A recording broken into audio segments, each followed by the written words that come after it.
Hi, everyone. This is Mahabali from the American University in Cairo, and we are collaborating with Equity Unbound to offer this workshop with John Ippolito. John is a professor at the University of Maine, and he founded Learn with AI. And he's here to show you 10 ways you can benefit from AI. And I've learned a lot from John over the past year, and I'm very happy to share him with you. I'll be sharing some links in the chat, and I will let John get started. All right. Thank you, Maha. Everybody hear me okay? Okay. Very pleased to be here. Really happy to spend an hour and maybe a little longer than that with you and Maha. I'm so glad that she invited me to do this because I've also learned a lot from her. And shout out to her presentation with Sarah Newman of Harvard's Meta Lab tomorrow as part of this continuing series. So don't miss that workshop. So today I have an agenda, and Maha's posted it to the chat that you can follow along, gives you a sense of where we're going to go. But there are two things I want you to focus on at the beginning that I'll show on the screen in a moment. One is making sure you have a chatbot enabled of some kind. ChatGPT is the most famous one, but there's also Bard by Google, and I'll call Gemini. There's Poe, there's Claude. There's a number of different ones. I just want you to have one that you can test during this workshop. And if you can't get it working, it's okay. AI is still in a bit of a wild west, and sometimes that means things don't work the way you expect. But it would be super helpful with this is billed as a hands-on workshop where you actually have a number of different exercises I'll ask you to do. So you'll have to do a little work for this session if you want to get the most out of it. But in order to do that, the sort of prerequisite is having a chatbot you can use. There's also a poll I want to start with. And the poll is in the beginning of the outline that Maha shared, but I'm also going to share my screen so you can see that. And if you're on a phone, you're like, oh, I'm on my phone, I don't want to fill out a poll online. Well, you can actually just scan a QR code with your phone and then do the poll directly from there. So once you've got your chat bot enabled, I'm going to go ahead and ask you to fill out the poll. We'll review that, and then we'll get started. So without further ado, unless there's any major questions, I am going to share my screen.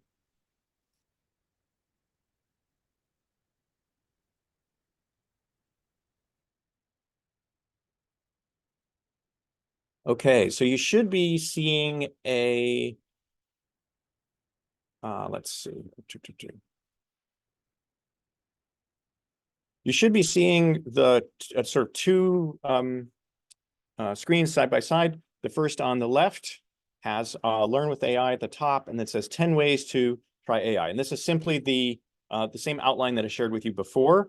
There's a table of contents that you can click on if you want to go to later in the, find out what's going on. Essentially, the three parts are first, I'm going to be, after this initial poll, I'm going to be introducing AI task for teachers to you guys. So me blathering on for a bit with some slides. We're going to end with an exercise that will teach you how at least give you an example of how AI fabricates information, how it produces stuff, whether it's accurate or not. Then we're going to have a second part, which is all you guys in breakout rooms trying out these different tasks that I'm going to ask you to do with AI.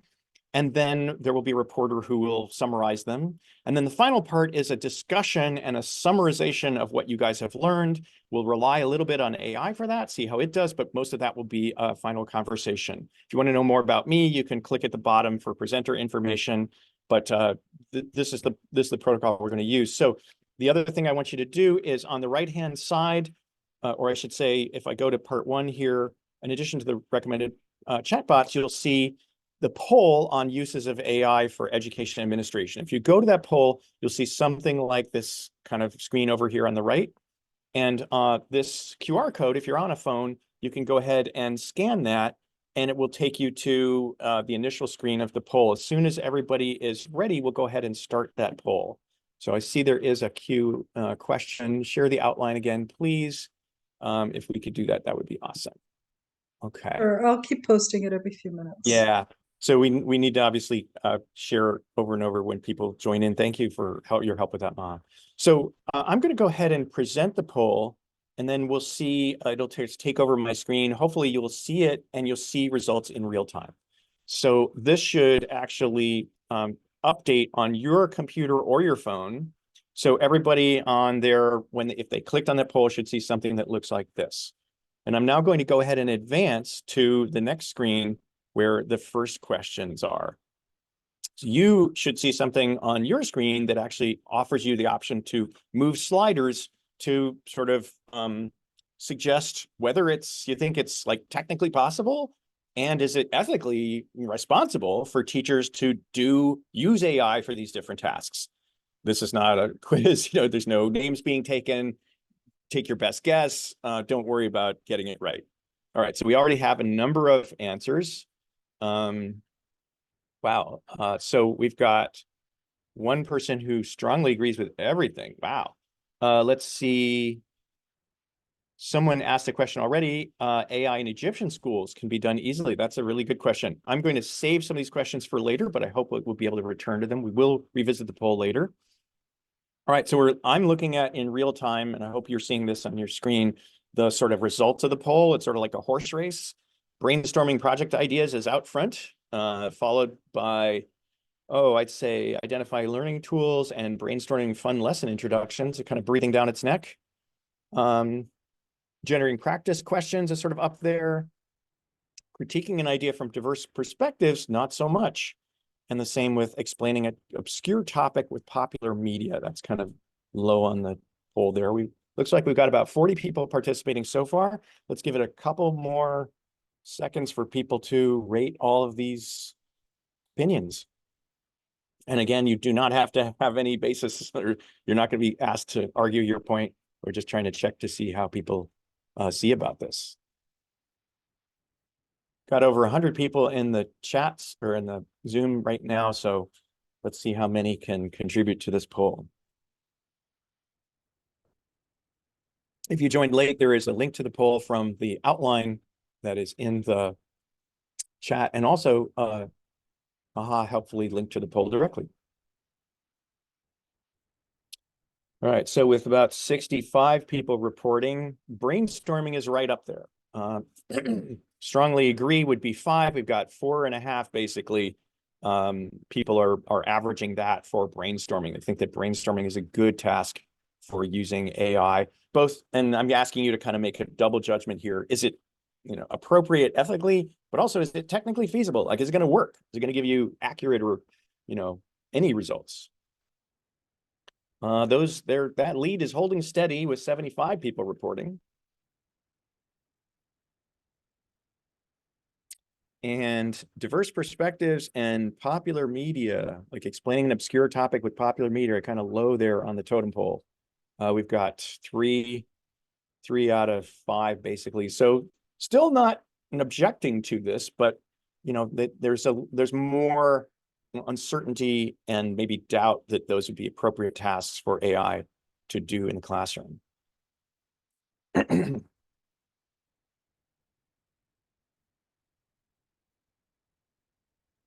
All right, I think we're kind of holding steady here. A few more people adding stuff. So I'm going to ask you to finish that up if you can, and then we'll move on to the next screen, which will be a shorter poll from the perspective not of a teacher, but of an administrator. And unfortunately, as teachers, at least me as a teacher, I do a lot of administration, right? There's a lot of like memos and budgets and reports and, evaluations and things that really have nothing to do with the classroom. They're more like managing my school, making sure that we stay afloat in terms of our budgets, our hiring, and all that stuff.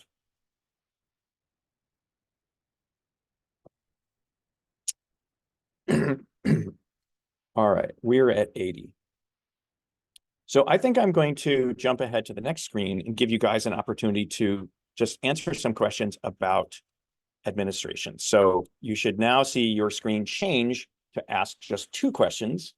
Now, from the perspective of administration, now I'm not talking about you have to be like the dean of a school or, something like that, or an instructional designer, but more like you just in your role, in whatever role you have at your school, you have to do administrative tasks as well as classroom tasks. So let's say you're like, hey, we need a new person. We need an instructional designer. We need a biology teacher. We need a specialist in AI, whatever it is.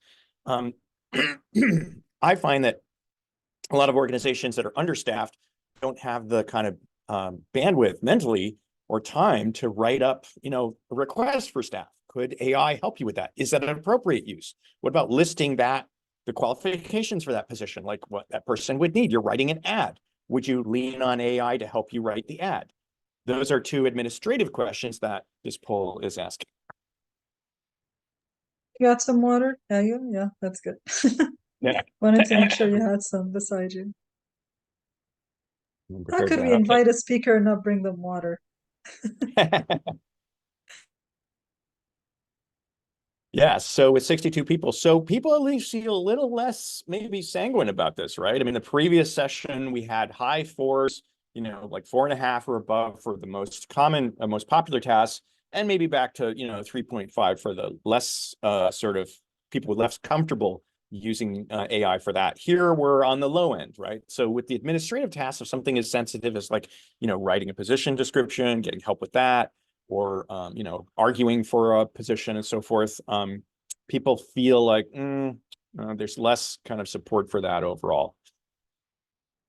Okay, so we are going to revisit this poll later, but for now, what I'd like to do is jump out of that and actually explore using AI for these tasks and see where we get with those. So now you should be coming back to the sort of split screen here. And next on the agenda is my introduction to generative AI. And I'm going to do this in a very breezy way that focuses less on the ethics, because that's a really important topic that'll be addressed tomorrow, and more on how they work, because how they work, I think, can help us understand the benefits of either using or not using these technologies. Okay, so I'm going to jump over to some slides that I have here that I hope will help explain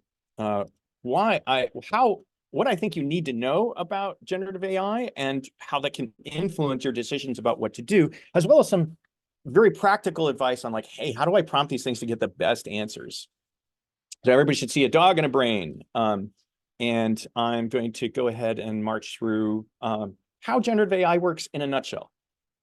So researchers in neurology and philosophers over time used to think that the brain had centers that corresponded to things in the real world. Like, so a dog's brain would have a part of the brain that corresponded to like fetching a stick, and another part that would corresponding to getting a treat or smelling another dog's butt.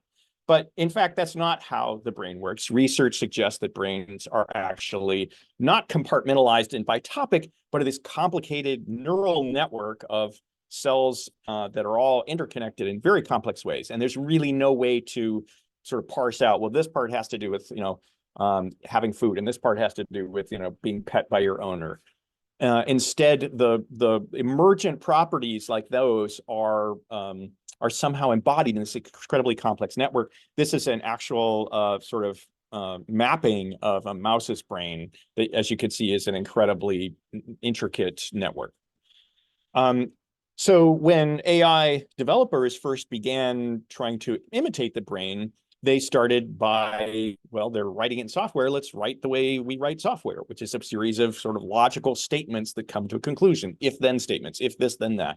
And that wasn't very successful. A much more successful paradigm that's taken off over the last several decades, and especially in the last 2 years, in terms of the public awareness of it, is neural networks. And this is an attempt to model that messiness of the brain. Instead of neat, kind of orderly code, you have this spaghetti network of neurons that somehow learns. So the idea is that instead of programming in knowledge, you don't program anything. Instead, you train the network on data, and then the network attempts to repeat and sort of accurately represent the world that those data represented. So let's take a look at an example of how that fails. And I'm giving an example right off the bat of failure because I think it's actually really helpful to understand how these things work. In other words, instead of asking like, hey, it succeeded. Well, yeah, I mean, our brains succeed, right? So if I ask 2 + 2 = 4 and it gives me 4, well, a human could do that. A child could do that, right? It doesn't tell me anything about the neural network. But if I ask what's 2 + 2 and it gives me 5, well, that's actually a really interesting example, because if I can understand why it failed, I'll understand better how it's different than a human brain. So here's an example of failure. Katie in New Mexico wants to go for a hike. She asked ChatGPT to recommend some tour routes, and guess what? It gets some of them wrong. In common parlance, this is sometimes referred to as hallucination. I think that's a terrible term that we should avoid because it implies that sometimes the brain is thinking properly, and other times it just kind of makes up stuff. Well, the thing is, these large language models, as they're called, always make up stuff. Every single output generated by these models is a fabrication. It doesn't know whether they're right or not. We do, but it's the process by which it hallucinates, so-called, and the process by which it generates actual factual data are exactly the same. And it's a process that we might think of as averaging. So in this example, Katie's off on this 22-mile trail route, and there are two trails that are accurately described by ChatGPT. They do exist in the mountains. And then there's one, this orange one, that doesn't exist. It should in some way exist because these two trails sort of end up and they don't go anywhere. So ChatGPT sort of interpolated this extra trail that must connect them. And this kind of idea that in between two things that are true must be another thing that is true is more generalizably the way that neural networks output information. When we type a prompt into them, they're bringing back something that is in some ways the average of the words in the prompt. And that's a somewhat abstract notion that I can talk about more in the Q&A. But this example of the sort of, imaginary trail gives us a sense of how this can go wrong, right? Because unfortunately, the average of two facts is not always a fact. So how does this work in practice on the level of data? Well, large language models are based on the web, these crawlers, software harvesters that go out and just grab websites and accumulate them and put them into a big database. And these crawlers have billions of web pages. The Common Crawl has over 1 billion web pages, and they form the basis of these AI companies like OpenAI, Microsoft, Google, and so forth. So the original text data is just kind of thrown together as a bunch of HTML files, and then what happens is in this data they are mapped to points in space, and this is not points in like geography. These are in an abstract mathematical space where each word is essentially a point, and the words are sort of scattered randomly throughout this space. So if you take any three words like pet and velociraptor and dachshund, they'll be sort of more or less equidistant. Their distances from each other in this space will be arbitrary. And by distance, I mean how closely correlated they are.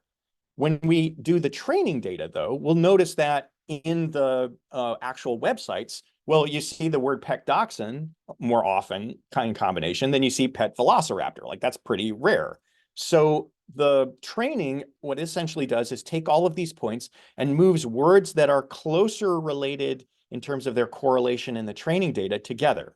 So if you're going to see pet and dachshund together, they're going to be close, like 2 points, like, I don't know, New York and Boston. And if you see velociraptor, well, that's going to be far because it's very rare that those three words would exist in the same sentence. So it's going to be further away, like Tokyo. And in this abstract space, words get clustered depending on their correlation to each other in the training data. Now, we can also make associations with pictures because you've seen like DALL-E and Stable Diffusion and Midjourney, they make pictures as well. How does this work? Well, in addition to words, websites have pictures, and the photographs or drawings have captions. They have alt tags for accessibility. There are words associated with the pictures. You can think of them as words that are close to the pictures. So for example, once the pictures are trained on the same data set, you can see that a picture of a girl and a pet dachshund is going to be close to those words, right? It's going to be associated with those words. And a picture of a velociraptor is going to be associated with the word velociraptor. So when you go into Midjourney or Stable Diffusion or whatever, and you say, okay, I want to have a vision of a velociraptor, it's going to draw on the pictures it has seen associated with the velociraptor. Oops, I kind of gave away the punchline there. Same with pet dachshund. But if you ask for a girl with a pet velociraptor, well, it's going to do what we call the latent average. Even though there is no girl with a pet velociraptor out on the internet, right? Maybe there's a Jurassic Park fanfic webpage somewhere, but imagine that there isn't. It is going to imagine that there could be. And it will interpolate the sort of pet dachshund pictures that it's seen and the velociraptor pictures it's seen to create this middle picture. This picture does not exist in the real world. It is not some kind of link you can go back to a website and find it. It is something that is generated by the AI, and that's why we call it generative AI.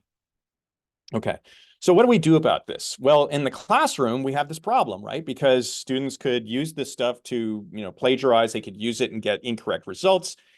We could try to banish it. We could try to replace teachers with robots, as some have suggested, or we could collaborate with the robots. And short version is I think that the banishing won't work. AI detectors are often problematic.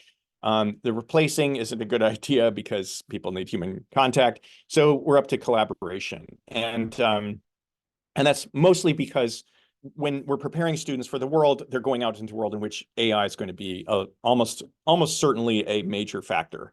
This is an article from Resume Builder last year. 9 in 10 companies, this is surveyed 1,000 business leaders, wanted people with ChatGPT experience. So that's the reality of the world students are going into.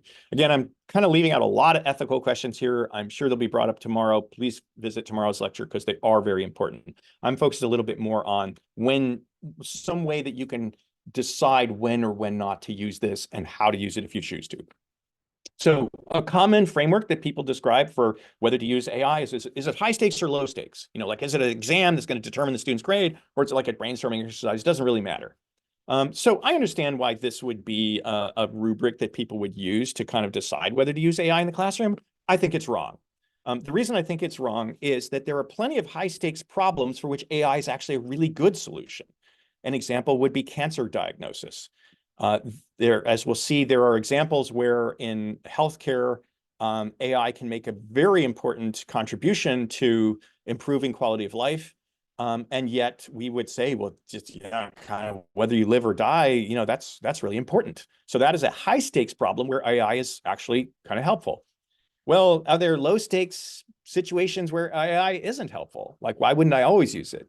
Well, I'll give you an example from one of my classes. I have an online class where we use Slack, and I require students to comment and reply to each other. We get a conversation going. And one student's replies were just not feeling right to me. They were like too formal, kind of flowery, elaborate, generic. And I was like, dude, I really think you're using AI for this. If you're not, then regardless, I want you to be more specific and more colloquial. I want you to be more human. Tell us about your life, where you are, someone from Africa in this case. Tell me about what's going on in your neighborhood, the issues that affect you. So in that case, you might say, well, just a reply to someone's comment, it barely even counts as toward their grade, but it is a human connection. And it's something where if you use AI, you're kind of degrading that connection there. And it probably takes longer to write a reply with AI. It can help for people who are not native speakers of the language in question. But there's an example where I would say like a low stakes problem where I would not use AI. All right, well, if we can't decide based on whether it's high stakes or low stakes, what do we use as the determinant of whether we should use AI or not? Well, my favorite example is to think about the framework of opportunity versus prescription. A problem that is opportunistic, where there are many possible good solutions, versus a problem that's prescriptive, where there's really one solution. You got to get it right. So classic movie scene on the left, there's someone like, breaking into a safe, right? And the thing about like a combination is you don't have to get it right the first time. So you can just keep like twirling the knobs and trying different things. And then eventually it will open, sort of like, Gandalf in the Lord of the Rings, where there's a door he has to open. He has to guess the password. So any kind of situation where there's guesswork is fine, right? Where there are multiple chances to get it right. And if one of those sort of opportunities works out, that's great. I think that's a good use of generative AI. A prescriptive problem is more like the movie scene where there's a bomb and they have to defuse it, and you've got like 30 seconds left and they have to pick one of the wires. Well, no one ever says like, just start clipping wires, eventually you get it right. No, the whole point is like, you got to clip, it's either the red wire or the blue wire. Which wire is it, right? So in that case, it's what I would call a prescriptive problem, where there's only one right answer. And if you get that wrong, you blew the whole enterprise. Like, it's just, the whole thing is going to blow up in your face, literally or figuratively. So how would this correspond to the situation I mentioned before? Well, let's take healthcare, for example. If I have an X-ray, it turns out that AI is very good at analyzing potential tumors in an X-ray, better than radiologists. So if you know a radiologist, tell them to diversify their career. And that's a situation where a false negative isn't that big a deal. The point is to try to find everything you can that could be a tumor. Now, if you tell a patient you could have cancer, and this happened to someone that I know, they can have a lot of emotional distress and maybe even cost associated with the further testing, but they're not going to be dead the next day. It's almost better that they get false negatives than that they get not as much information as they could from, say, maybe a human radiologist that wasn't as able. If you're a radiologist and you manage to use AI in this way, well, then you can kind of double or triple your efficiency and perhaps save more people. So there is what I would call a high stakes but opportunistic problem that AI is really good at. On the other hand, on the right-hand side, literally prescription, if you're dosing someone's heart medication, you get it wrong, they could die of a heart attack the next morning. So that's something where I would not rely on AI to kind of, give me the dosage for some kind of, psychotropic or cardiac or some kind of life-threatening, critical medication. So again, this idea of there differences between opportunistic problems and prescriptive problems, to me, is my personal framework for deciding whether to use AI or not, whether it's appropriate. And I think it ties into the probabilistic nature of these systems, that is this attempt to kind of find averages, find things that aren't necessarily even there. Okay, so I'm going to keep rolling here on the assumption that people are following along. Then we're going to do an exercise soon where I'll ask you to apply some of this. In order to do the exercise, you need some practical experience. Like, hey, how do I prompt these things? I've seen people prompt them. I'm not sure. What are best practices for that? Well, I'm going to give you, sort of my technique that I think is echoed in a lot of other people's techniques. There's no, one way to do it. If you have a better way, great, use your way. But for people who, might want to up their game or haven't even, gotten advice, this might be helpful. So first, give the role. I'm teaching photosynthesis in a bio class, acting as an expert teacher. I know that sounds weird, but you're essentially asking the AI to role play. Next, give the output. What do you want? Write a lesson plan on photosynthesis. Okay, so you're being specific about what you wanted to give back. That's kind of obvious. Most people figure that one out. But what they don't always get is the level. Like, you can say, I want this for high school seniors. I want this for college sophomores. I want this for graduate students. I want this for PhD candidates. Specify the level at which they can approach it. You can even say what's kindergarten. I had college students when ChatGPT came out, and I said, okay, let's write a book report with it and see how it does. What level do you want it to be? And someone said, I said, what's a common book that people read? And in the U.S., Lord of the Flies is a common novel about kids trapped on an island and having to fight for survival. It's kind of gritty and rough. And someone said, write it at the kindergarten level. I was like, kindergarten? Like age 5? And they said, yeah. And it did an amazing job. It was like, the bad man came, he hurt the boy. Like, it did a terrific job. So you can experiment with that level in your prompting. Context. Let's give a context so it understands. Remember, it's feeding this from the web to get its information. So giving a sense of like, what kind of website would I look at to find this is going to be helpful. So in a classroom, in a board meeting, in a department, kind of committee, those are all contexts. And finally, is there a standard? Is there some kind of recognized metric by which these things should be measured? Like AP Bio Advanced Placement is an exam in the United States that has a very specific structure of like, this is what you learn when you do, biology or French literature or whatever. And you can give any other structure you want. You could say, well, I want to, specify, I want this kind of activity. What are possible reflections? What are possible assignments? You can add any detail. This is not a restrictive set of things. Let's look at another example. Well, okay, so there again, role, output, level, content, context, and standard. Again, this is just making it up. I'm just saying, these are the things I use. You can permute them. You can drop some out. You can do something totally different. Another example, let's say you're teaching some kind of art class or design, graphic design. You want students to have a portfolio. Well, acting as an expert in digital design. So you're giving it a role. Create a redesign of my homepage. You're asking for output, right? Well, this isn't text. This is actually visual. What level are we at? Well, I'm going to ask for a professional, user experience portfolio, or I'm going to ask for, I don't know, a high school, like senior art portfolio. What's the context? I want to get web design jobs, or, I want to pass this exam or whatever. Give the sort of goal and context there. A standard, well, you could say Apple's interface design standards or Google's material design standards. Like, so just like AP Bio has a standard, design has standards. You can apply this kind of across the board. And then any structure, like tell me about color, tell me about typography, layout, just give it some suggestions for things it can comment on. So again, here's my template. Acting as, give it a role, create something at a certain level for context according to standard. And basically, the further down this tree you go, the less important it is. Like sometimes I even drop off things on the bottom part of the template. But if that's starting with acting as create blank, that's I think a really good start if you have no other kind of preference for prompting. So I hope that gives you some ideas about how you can use prompting, because you're about to actually exercise this in the class, in this workshop. The other thing that's really important is people do what they call zero-shot prompting, which is they try something and it doesn't work and they go, oh, ChatGPT is terrible. It's often gives poor results at the beginning. It's all about refining it, saying, no, don't be as flowery with your language. Cut the metaphors. Or actually, I was talking about this historical event, not this pop culture thing. Or could you redo that again and try to make it more concise? It's all about that kind of dialogue to get better and better results. If you don't like results, steer the chatbot toward what you want. Okay, so let's give some examples. So here, for example, is me writing a lesson plan. So in this case, I said, write a lesson plan about acting as an expert teacher, create a lesson plan that covers the Krebs cycle for a class of high school seniors studying AP biology. So you can see that it's generating this lesson plan, very detailed, with references to the places in the AP bio curriculum that each of the kind of components of the lesson correspond to.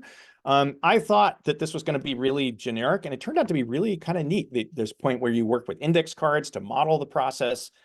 There's sort of like activities where there's like a worksheet to assess whether students really got it, and reflection and so forth.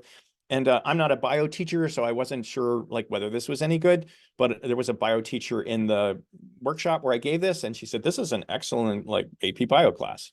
So writing a lesson plan. Another example, let's go to practicing recall. Okay, this is kind of a really basic thing. So I was like, okay, how about sort of like flashcards, sort of like questions. Acting as a tutor for a college course, a sophomore level of ancient Greek mythology, write a multiple choice question with one correct answer, 4 incorrect answers to distract me, label answers if I get it wrong. So which ancient Greek god was considered god of the sea? Poseidon. It tells me I'm correct. Whose Greek god is wisdom? Well, I knew this, but I deliberately got it wrong.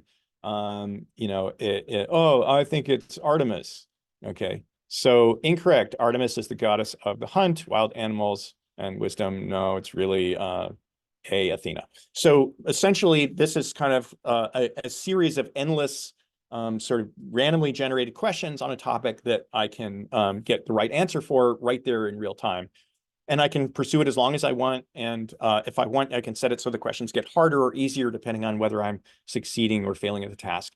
There's no special like tool or, a custom GPT. Nah, this is just like plain GPT, ChatGPT that I'm asking for things in a prompt. In my case, I didn't even tweak it. I just gave one-shot prompts here. So you can do this, immediately with one of these chatbots. Let's look at another example. Okay, critiquing writing. So this one might be a little controversial because writing teachers are, I used to be a writing teacher and people are like, well, writing is this fundamental creative act. Well, let's look at what happens when you do this. So I said, acting as a writing teacher, analyze a passage I will give you according to the principles in Strunk and White's The Elements of Style. And I wrote the shittiest version of, write-up of the Divine Comedy that I could imagine. Like, it's just a terrible, terrible, paragraph. And so what this response is doing is instead of just rewriting my paragraph, it's saying in the elements of style, these are the qualities that Strunk and White say are qualities of good writing. Here's what your original passage does, but it could be better according to the criteria that are in this book by rewriting it this way. Now, there are tools that will deliberately not rewrite a student's essay that will instead ask sort of leading questions, and those can be very useful as well. I don't have time to go through those right now. I just want to show you an example of writing. Let's see. Make sure Socratic Tutor is a really great exercise. Yeah. John, there's a very quick thing. Marwa she has her hand up and she asked in the chat. Because you Hi, have your John. hand up, Pima. Yeah, go for it. Interesting example. Thank you for sharing. I was Sure. just wondering if you can explain the structure part again from the template. Yeah, it's a little confusing. The template, the structure in the template is really about things you want to add that aren't clear from the others. So, for example, if you said, make sure that there is an activity to take home, or include possible follow-up assignments, right? These are things that wouldn't necessarily fit in the rest, and they're just things you want to add in. It's kind of a free-form place where you can add your own stuff. Great question. You know what? I'm going to stop with the demos now because I want to make sure we have time for the exercise. And I've got the breakout rooms ready. Oh, awesome. So if I go back to my list here in the, I'll show the screen for a moment here. So here you can see, I think, the breakout rooms 1 through 17, and I assume I changed them a little bit because there was no engineering, so I put business with economics. And I made a few small changes, but I put the main things in the chat now. Yeah, that makes sense. We have some engineering here, Ma. I added engineering. You added engineering. Okay, so when you get to we're going to ask you to fill out a form for that. Just put that in as like in the free form option for the subject that you had. That's a great idea. And these are by no means exhaustive. I just kind of brainstorm them. If you don't know what to be in, or you're in something that you don't like, just put it in miscellaneous. So what are we doing? You're going to join a breakout room. Hold off before you do that for a moment, because I'm going to tell you what to do. You're going to pick one of the tasks that are here in this list in the outline, from writing a rubric to critiquing an idea. These are basically the same tasks that were in the poll before. And then what you're going to do is choose a reporter. Let me make this a little bigger so you can see. Okay, this is important. You're going to choose a reporter among the people in your room. If you only have like one person in the room, you can join another room, or you can try it by yourself. You're going to load a Google form. This Google form is going to ask you some questions just to summarize what happened in your breakout room. Each participant chooses any one of the tasks. You don't have to pick the same one, and you can pick the same one if you want. For the first 5 minutes or so, all participants get as far as possible in their task without AI. This is a pain in the butt. I'm basically asking you to do extra work for 3 to 5 minutes or something to whatever the task is you chose. Write up some flashcards, or argue for a new position or whatever. And then the second 5 minutes, I want you to get as far as possible using AI on the exact same task. So you can use the prompt template that I gave you. You can use your own prompt, whatever. But we're really going to kind of try to reduce this to just a few minutes trying each task. And then you're going to talk among each other for another 5 minutes about how that worked out. And the reporter is going to kind of keep some rough notes here. They can be bullet points as long as it's kind of like in one paragraph or one list. And then they're going to submit, the reporter will submit the notes in the Google form entry for each combination. You'll figure it out from the form and ask questions if you can't. And then we'll jump back to the group and analyze the findings that you guys come up with. So questions? Are there any questions about that procedure? So I'm going to assume we will stay here. I will stay here in the main group, and you can always come back and ask the question and rejoin your group. Since we have a lot of groups, I don't think Maha and I can be in everyone, but just do your best. How many minutes do you want them to go? And you guys can move yourselves. So I've created the rooms. As soon as I open them, you should be able to see them. As many of you as possible, please move yourselves there. And then if there are a couple of people left, I can move them manually. I'm going to pause the recording. Okay, so everybody's back from their rooms, and we get a chance to kind of debrief about that experience of actually trying the AI version of a task versus the human version of a task, both in the classroom and the administrative example. So we'll just entertain some open oral questions, or people can ask questions in the chat. And then once we have enough of the SOAR form responses, I will try to do some massaging using AI to generate conclusions from them. Remember, they don't have to be perfect. They can be like bullet points and raggedy sentences. the AI will actually kind of smooth that out for us. Well, shall we take Michelle? She has her hand up. Please. I'm sorry, I thought you were just looking for feedback. I think generally the writing group had, we were pleasantly surprised at how fast it had produced some of what we were doing at a very slow pace. So I think all of us in the room were genuinely surprised. Thanks for that, Michelle. I was certainly surprised the first time that I used it. So Maha, maybe you want to manage questions between people live and people who ask things in the chat or share experiences in the chat. I don't think there are questions. They're sharing experiences. So someone saying AI cannot speak on lived experience, but it can generate questions for students to reflect on their own lived experience. So that's maybe, yeah, maybe students can use it to scaffold that for themselves because they don't always know what to do. And Dawn is saying when she uses it for rubrics, it almost always produces one useful category at least that she hadn't thought of. And then Alyssa, they did a different activity, but also noticed ChatGPT came up with perspectives that they hadn't considered. That's interesting. And then academic integrity specialist saying the experience was fun and new and invigorating. They did task 8 about explaining an obscure topic with popular media. I was very curious about what happened with that one. So they did write. Oops, something else came. Okay. Write the script that explains a difficult topic in a popular genre of entertainment. Quantum mechanics or as a romantic comedy. Still have to review the output for accuracy though. Oh, well, yeah, you need to know a lot about quantum mechanics to know if it did it right.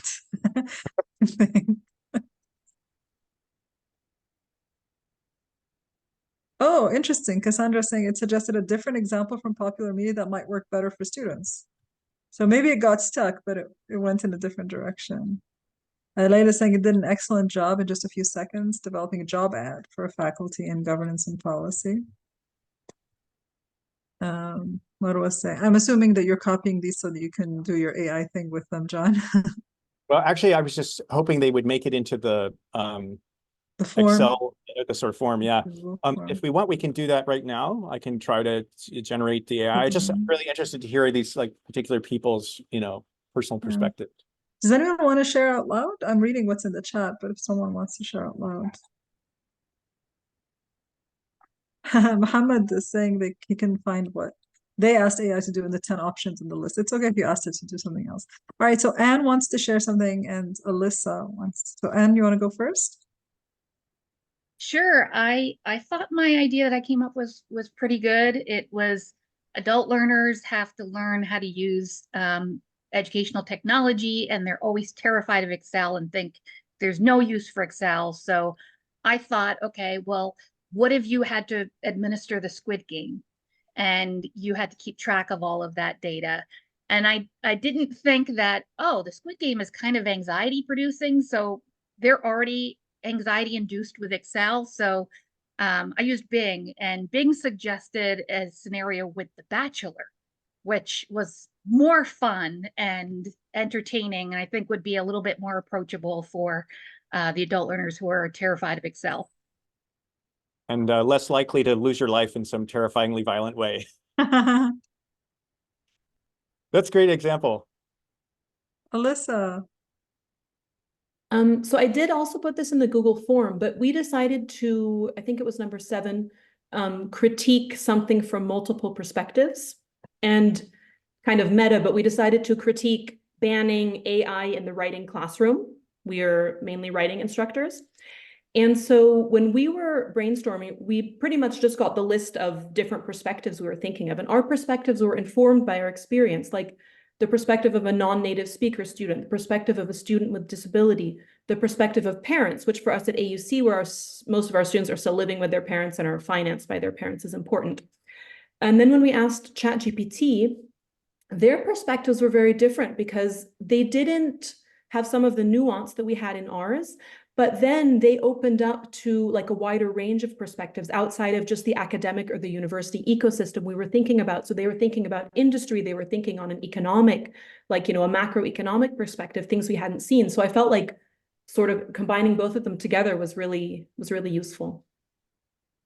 Nice. I'm interested that she said they, not it, but we can come back to that later, Alyssa. So SI has their hand up. I will add to what Alyssa said, because I've been playing with the tools for quite some time, and the most important thing, maybe a tip I can add, if you allow me, that you have to specify your role. And even describe, if you say as a university professor, but how many years have you been teaching that course, and the level of the students, the assignments that they took before, what comes ahead in the plan, you tend to get very accurate results if you do that. It takes time to write the prompt. So at one point I was tempted to buy the books, the prompt books, because it would save time. I used some of them, but I mean, if you write a detailed prompt, you get detailed answers.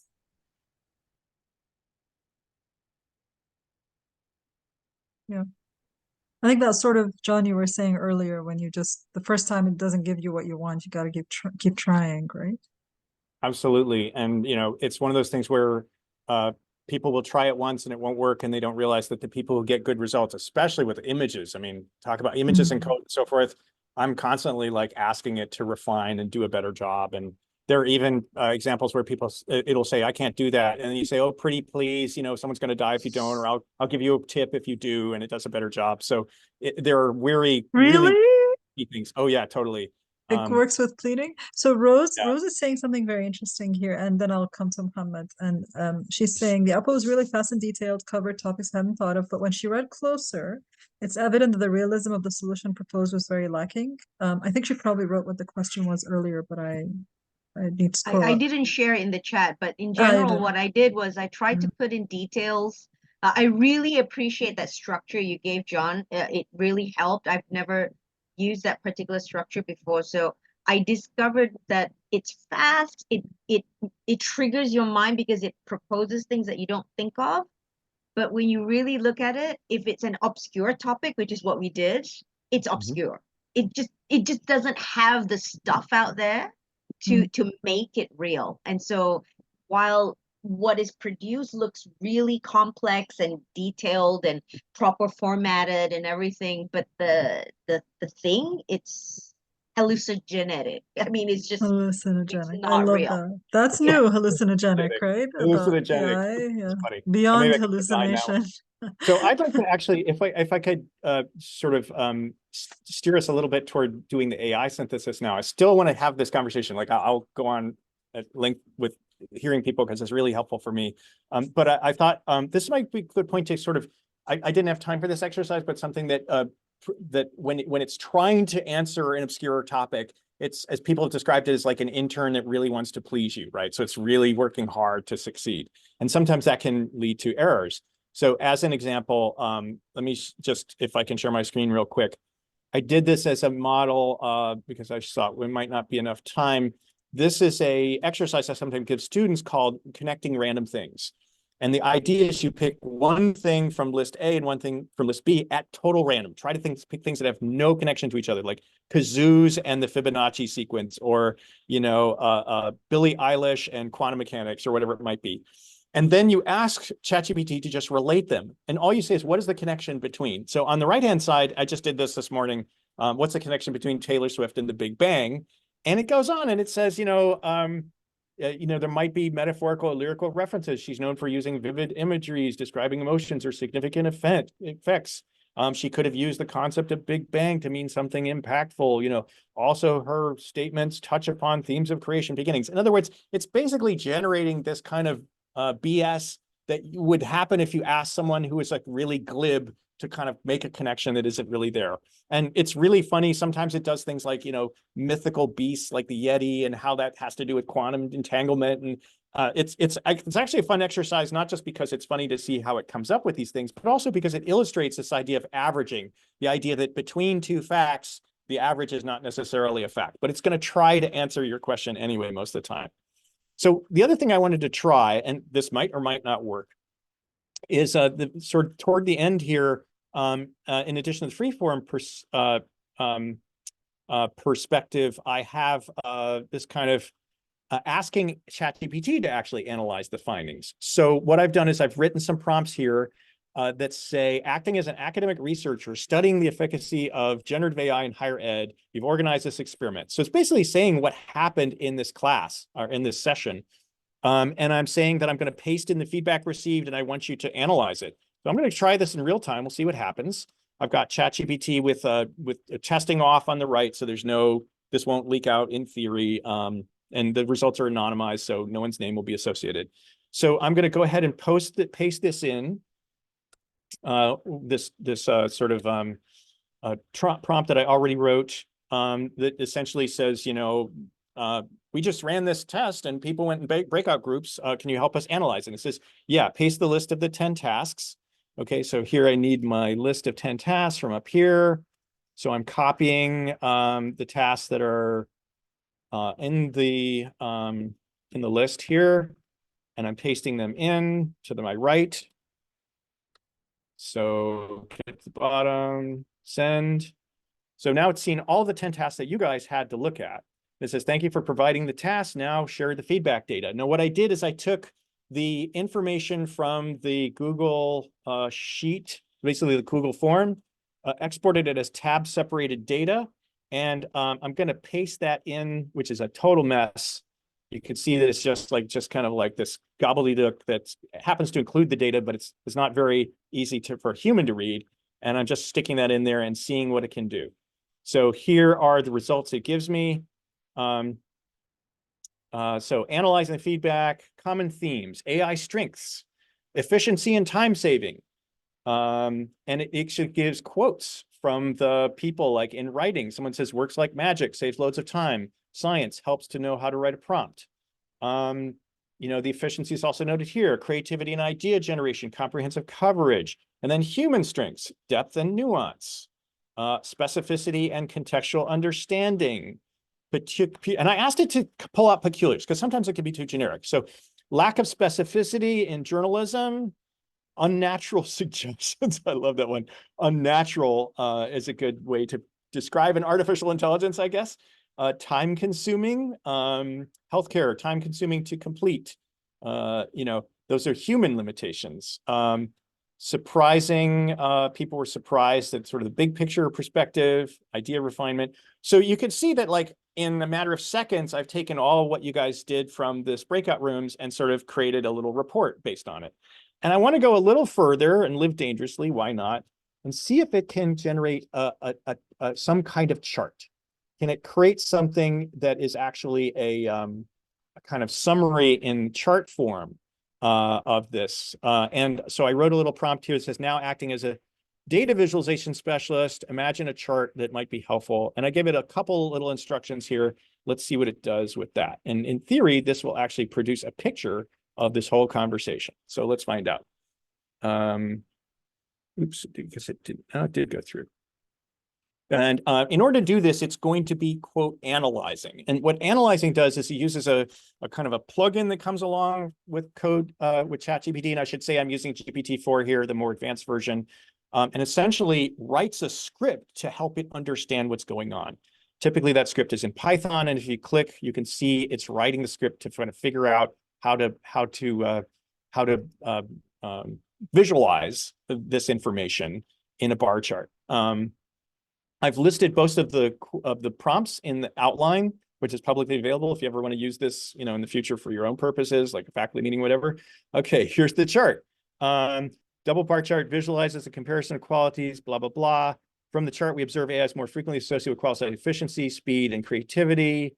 Humans more closely associated with nuance, blah, blah, blah. So let's look at this chart here. Did I make it go away? Hold on. Yeah.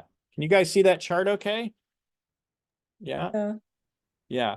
So maybe it's not like super, surprising, but it does indicate the number of times people associated either AI or the human with a particular quality.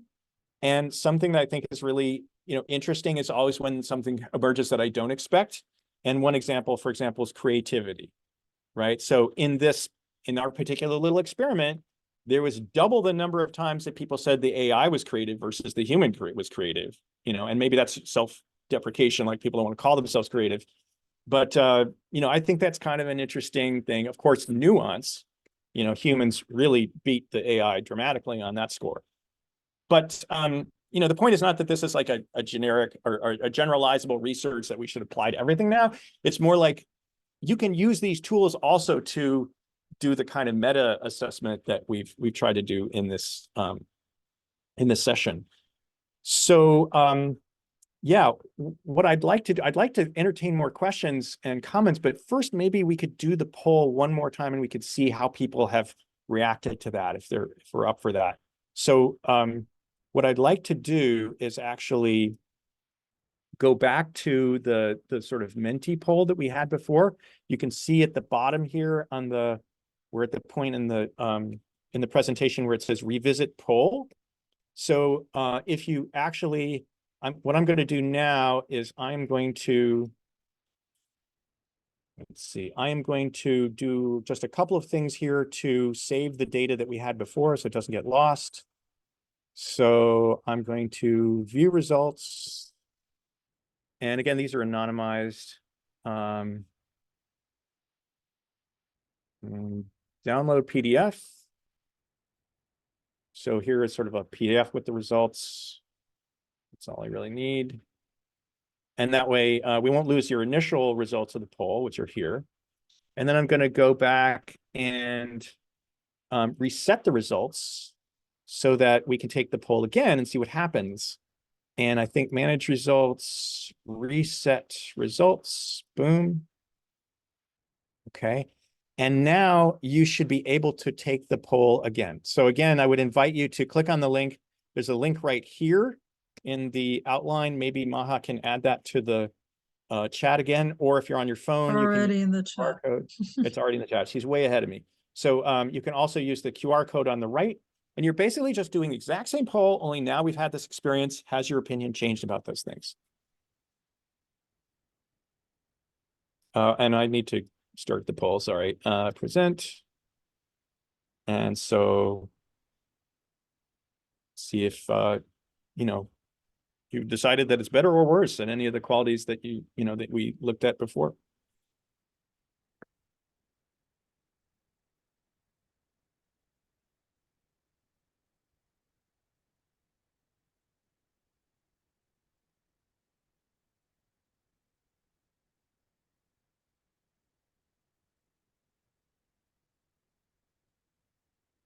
And again, this is just a straw poll, just for the purposes of this, today. Don't worry too much about getting it right or wrong. Well, already I am seeing some, I would guess, higher rankings than before.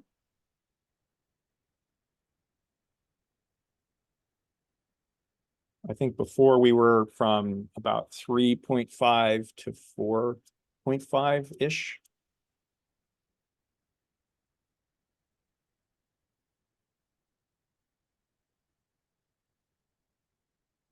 Got about 25 people reporting.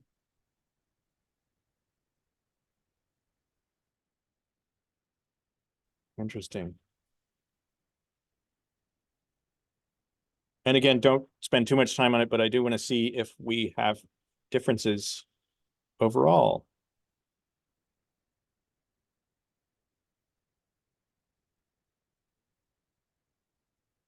Obscure topic with popular media got a little boost there.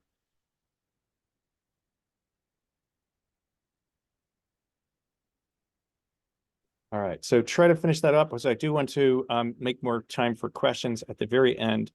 I'm going to guess that we're going to have that many people responding, 31. Let's go to the next screen then. And I'm going to invite you to, if you haven't already, I guess you can't, decide about the administrative tasks, writing an email asking for a position or listing the position's qualifications.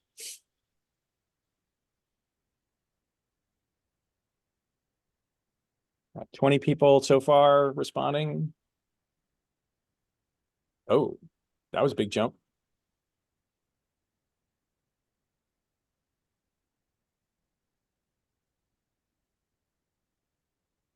Kind of going back and forth there. No, we'll wait till we get to maybe 30 and then we'll look at the results.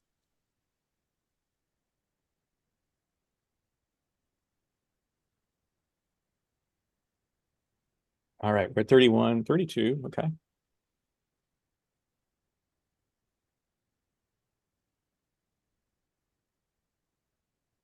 Okay, so what I'm going to do is now compare the initial results and the last ones from the poll. If I can remember how to do this. So I'm going to go back to the previous slide where this was the after sort of our session, how people felt. And I should be able to sort of show trends here. I think that'll work. Yes. So what you're looking at is the comparison of the initial results and the later results. And the initial results are kind of like a little bit transparent, and the later ones are more opaque. And on every category, people's assessment of AI's technical and ethical feasibility increased. Sometimes a very small amount, as in brainstorming, which was also already fairly high, but sometimes a pretty big amount, like critiquing an idea from diverse perspectives. And, you know, that's interesting. We're getting to the point where people were almost like 5 out of 5 for generating practice questions and brainstorming project ideas. Let's look at the next slide and see what happened with this. Again, an increase significantly. These were among the lowest numbers before, 3.7, 3.8, and now we're up above 4 for both of those. So it seems like overall people's opinions about whether it's appropriate to use these tools did actually increase as a result, which was not my intention. I'm not advocating for using these things. I just wanted you to try them and sort of, you know, get your sense of results. So having seen that information, I'm just curious if people have other, you know, comments or questions, and I'm going to throw it open to the group.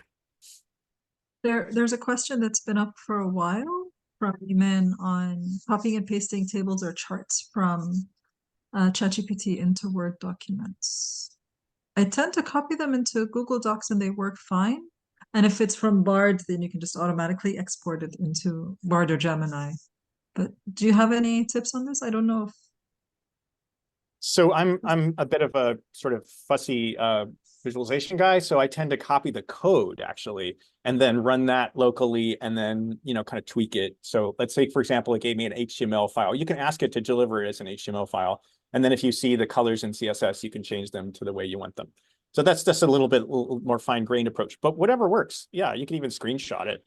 The advantage of accessing the code or having it in your chat history is that you can go back and like refer to where it came from. So I kind of like that source access.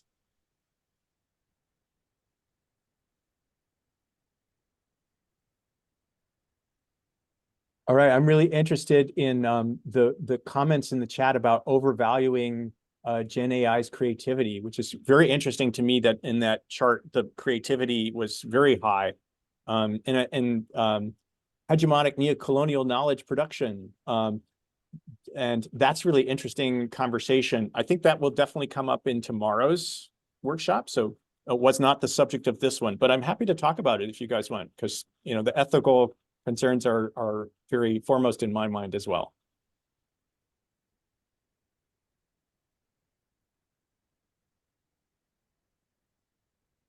Maya's handed up.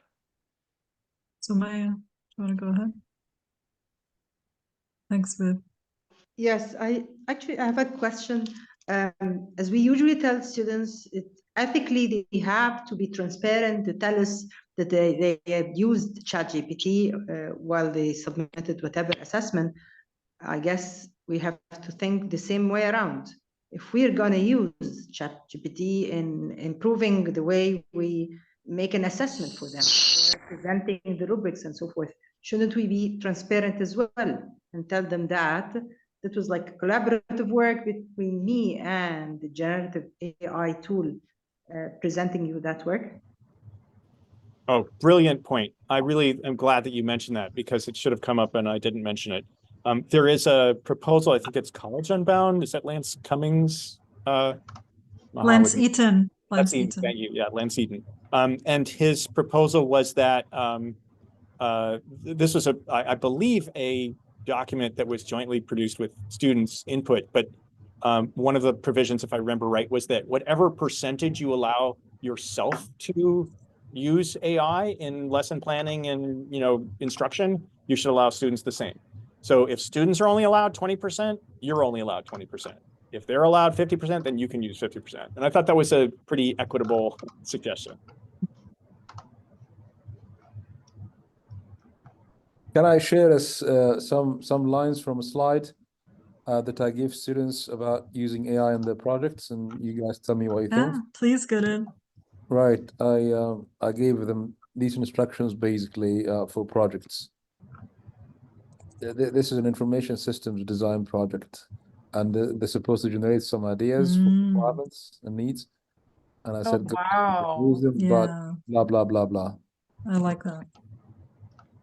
So I have mine reflect on it too. It's nice. So these are lines in the chat, which will not be available in the recording, but it basically says you can use it as long as you declare that you did, which tool you did, the exact prompts, the dates, the responses, and you're required to write a short statement of your thoughts and reflections. I think that's pretty similar to the one that I have for my writing-oriented assignments. So yeah. But you could actually have them post a link to the actual conversation they had with the tool, which I've been asking my students to do recently. Okay. Like most of them, ChatGPT definitely has. I think Bard has, or Gemini now. So they could actually, I mean, I don't always open them and look, but sometimes I want to see, oh, how is the conversation? That's a good one, yeah. Assuming Another comment I would make is that whatever you can do to lower the bar for disclosure. When I first had a policy, it was like super detailed. I want to know exactly the model and I want to know the date and everything. And then I also want it to be really easy for a student to just say, yeah, I used it. And so with some introductory classes, I've said, just say whether you used it. Like I give them a super low bar because I want them to get used to the idea of disclosure and not make it any harder, technically or logistically than it is kind of emotionally to admit that. But the idea was to sort of implicitly or indirectly train them to improve the prompts as well. They need to think about what prompts they've been giving and what they got and how to improve them. I think this is possibly a useful skill to have at the end of this. It depends on what you're teaching, right? Because you teach MICT, like you're teaching them how to use technology well. So maybe you do want more detail than maybe other people. Yeah. Another nice thing about having a link is that it's really easy because they don't have to deliver all that information if they can, you can go find it in the link, right? So they don't have to create a prompt transcript that's an appendix to a, what would otherwise be like a, one-page problem set or even a paragraph response, right? That could be a super complicated, the sort of AI addendum could be like 5 times as long as the actual output that they submit. And that might be okay for some classes, but if you can link to a prompt, it's kind of like linking to a web page. It's kind of an implicit container for a lot of the metadata you want to know.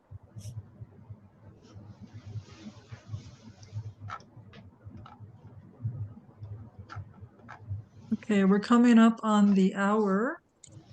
And I think maybe like one more question. If someone has one more question, we can take it.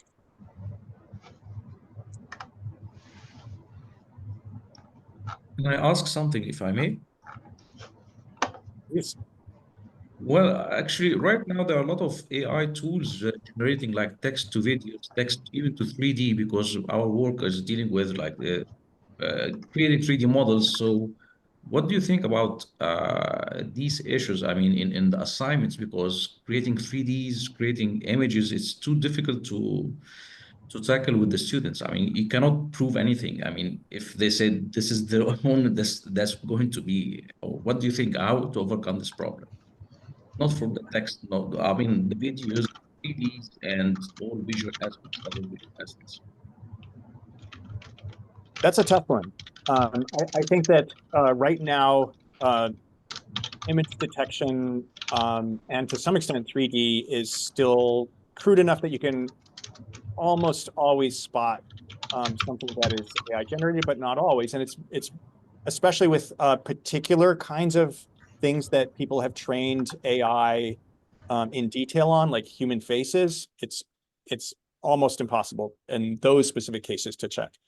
And it's certainly potentially true that in the future you won't be able to detect for things that right now AI struggles with. For example, 3D elements are still pretty crude, but they're getting better.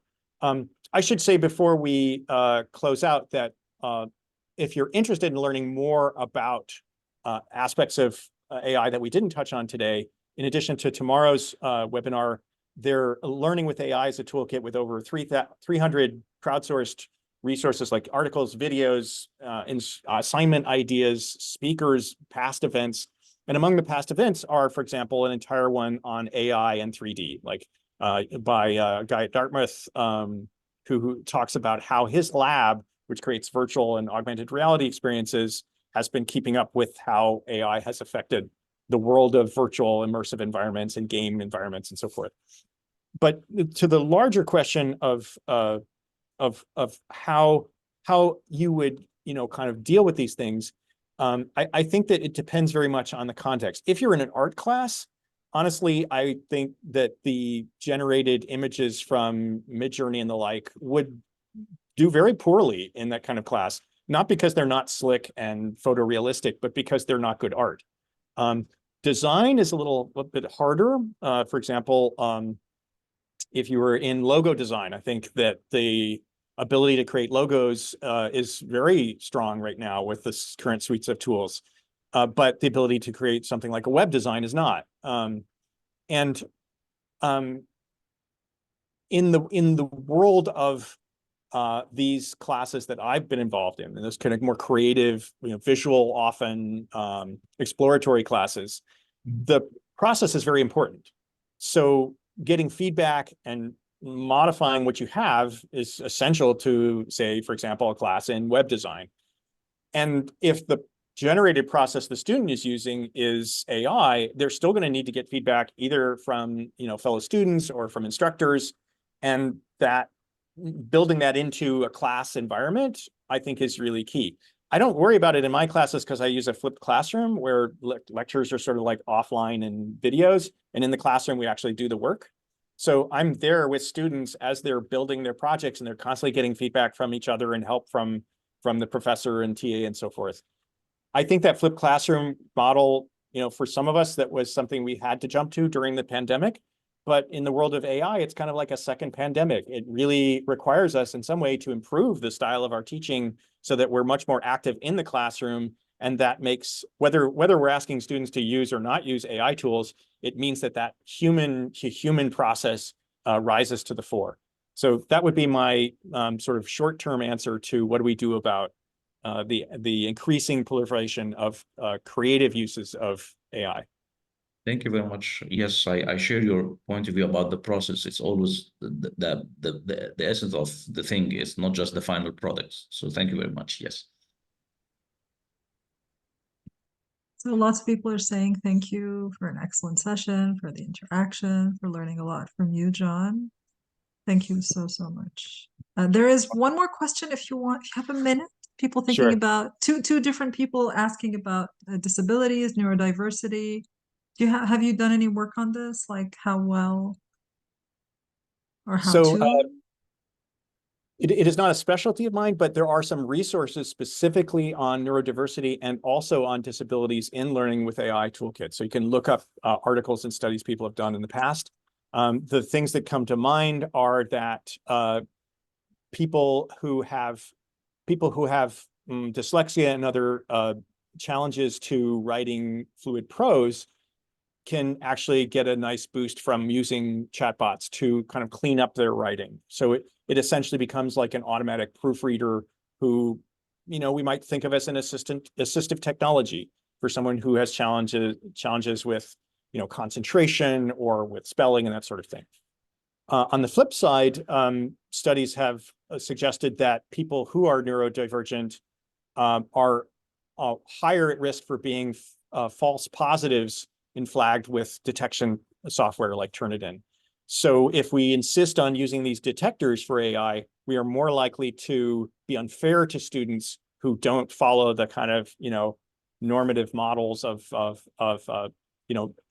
certainly mental kind of acuity or practice that these detectors expect. So it's really an equity issue if you insist on using a detector in your class, because the results studies suggest are biased against neurodivergent people.